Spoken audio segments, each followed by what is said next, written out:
নবীর ডঙ্কা বাজে এবার,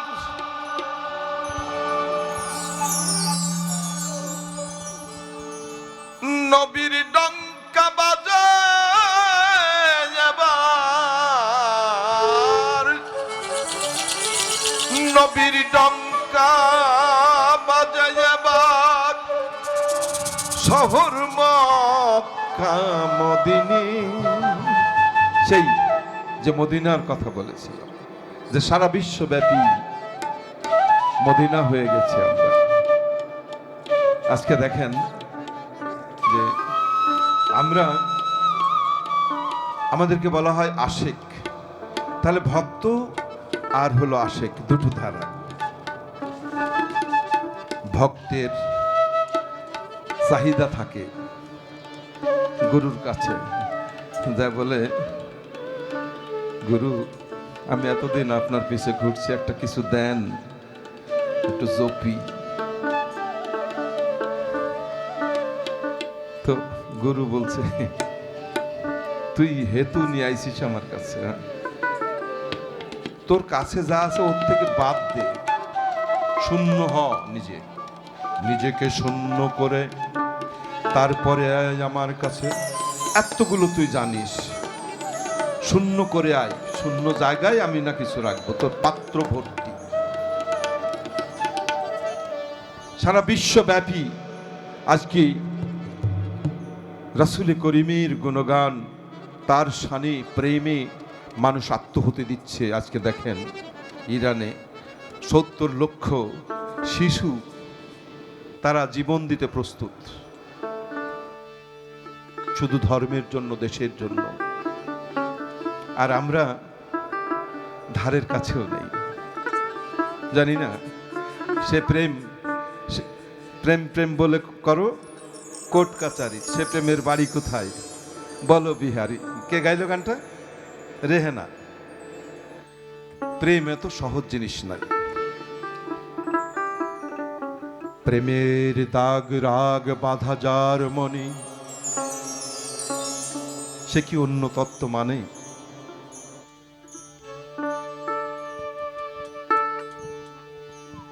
নবীর ডঙ্কা বাজে এবার, নবীর ডঙ্কা বাজে এবার, নবীর ডঙ্কা বাজে এবার, শহর মক্কা মদিনা। আই গো যাই নবীর দিনে, আই গো যাই নবীর দিনে, নবীর ডঙ্কা বাজে এবার, নবীর ডঙ্কা বাজে এবার, নবীর ডঙ্কা বাজে এবার, শহর মক্কা মদিনা। আই গো যাই নবীর দিনে, আই গো যাই নবীর দিনে।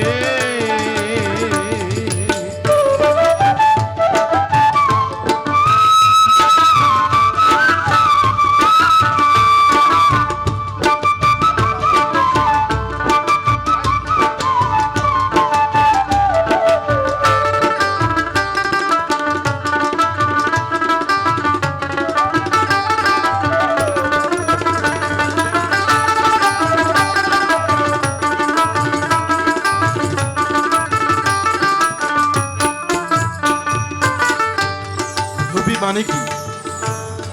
নবী শব্দের অর্থ কি? হলো প্রতিনিধি। তাহলে নবী সবসময় জীবিত থাকবে। প্রতিনিধির কথা যে মানে না, তাকে মুয়াহিদ কাফের বলা হয়। নবী না মানে যারা, মুয়াহিদ কাফের তারা। তার মানে মুয়াহিদ কাফের মানে হলো উচ্ছৃঙ্খল। যে প্রতিনিধি মানে না, সে হলো উচ্ছৃঙ্খল। বেশি দ্রুত করবে না, অমূল্য দোকান খুলেছে নবী,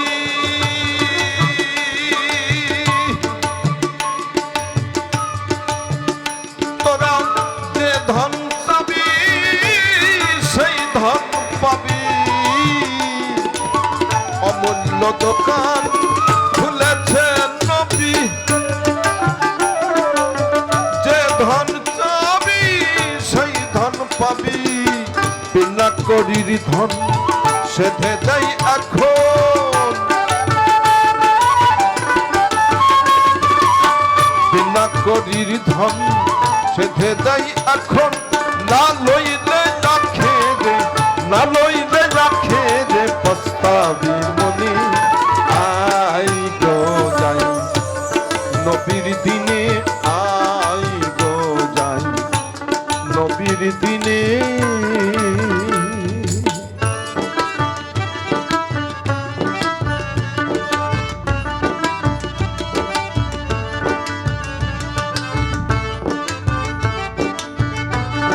হারমোনিয়ামটা একটু বাড়িয়ে দাও।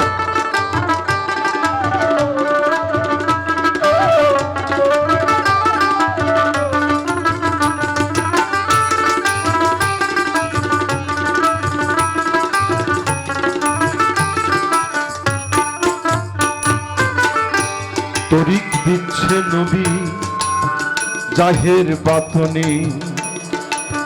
তাহলে এখানে বোঝা যাচ্ছে তখনও দুটি দিক ছিল, একটা ছিল জাহের আর একটা ছিল বাতন, তাই না?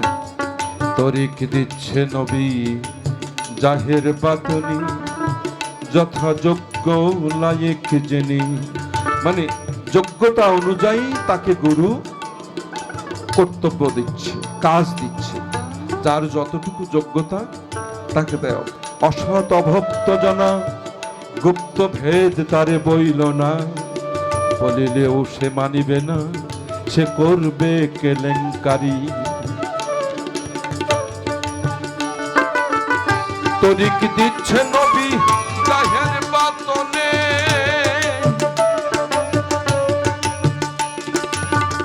যথাযোগ্য লায়েক জেনে।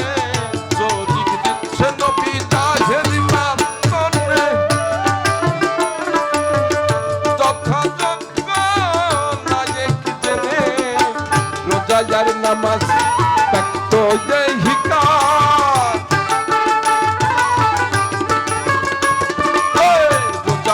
নামাজ ত্যক্ত দেহিকা, গুপ্ত পথ নেবে ভক্তির সন্ধানে। আই গো যাই নবীর দিনে, আই গো যাই নবীর দিনে।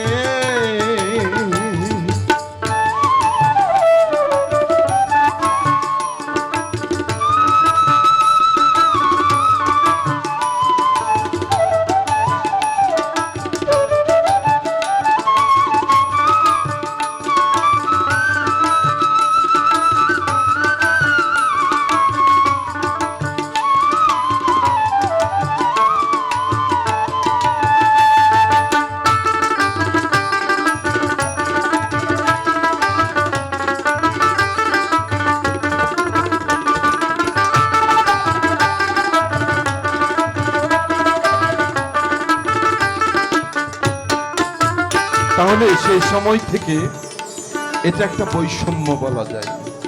তো বৈষম্যটা কি? আপনার যতটুকু বোঝা মাপ টানার ও যোগ্যতা আছে আপনি ততটুকু পারবেন, তার বেশি দিলে পারবেন নাকি? সে সময় নবী যখন ওফাত হয়ে যায় তখন সবাই ভেবেছিল আবু বকর, আলী, উসমান, ওমর ফারুক। নবীর গায়ের জুব্বাটা তখন কে পাবে? একজন বলে আলী তার জামাই, সেই পাবে। আরেকজন বলে যে না, সব সময় আবু বকর ছিল তার সাথে, সেই পাবে। আরেকজন বলছে যে হযরত ওমরের বেশি ধন ছিল, সে নবীকে বেশি অর্থ দিয়েছে, সে পাবে।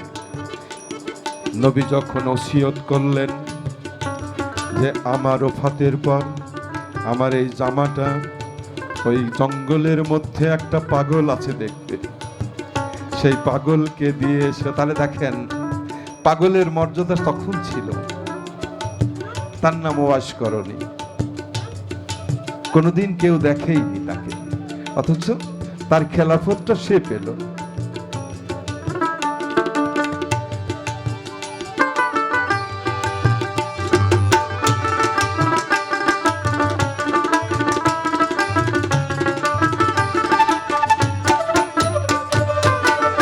নবীর সঙ্গে ইয়ার ছিল চারিজন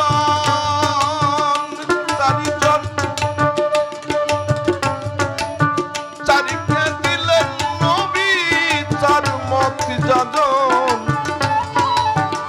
চারজনকে চারটা মত দিল, কে কেমন হলো? আস্তে বাজাও।